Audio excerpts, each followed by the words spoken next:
We're here with Lee Schultz. He's an extension livestock economist here at Iowa State University. Lee, let's talk about the fact that meat prices are a little bit higher and the dynamics of that market. What's your read on what's behind it and maybe what the underlying impact could be?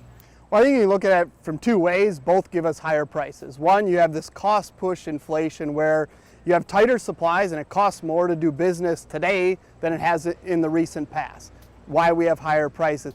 And then you have this demand pull inflation where we're just seeing really strong demand for protein. Some of that I think is maybe a better economy maybe than we anticipated. We're seeing very strong exports. So all that's really coalescing to give us these really strong meat prices, and especially relative to what we've seen the last couple of years. As we start to look at the overall protein sector and the markets, what is kind of the floor underneath us as we go into the fall?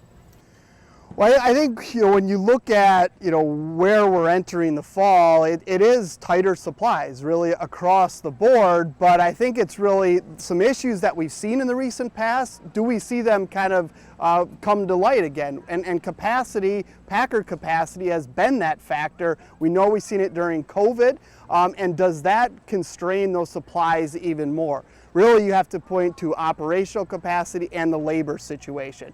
So we've seen really a tight labor supply. If there is further impacts from the Delta variant, for example, does that constrain that capacity even more and tighten up the supplies of meat? So you don't think we're out of the woods yet on higher meat prices? Well, I just think from the biologics of the industry, we can't produce more cattle and more hogs to get more pork and beef overnight. Right, and so that is a years in cattle situation. It's many, many months in pork. So just like we couldn't slow the supply chain down in 2020, we can't speed it up either just because prices are much more expensive. Good stuff. Appreciate it. Thank you for being here. We'll be back with more Ag Day coming up in just a minute.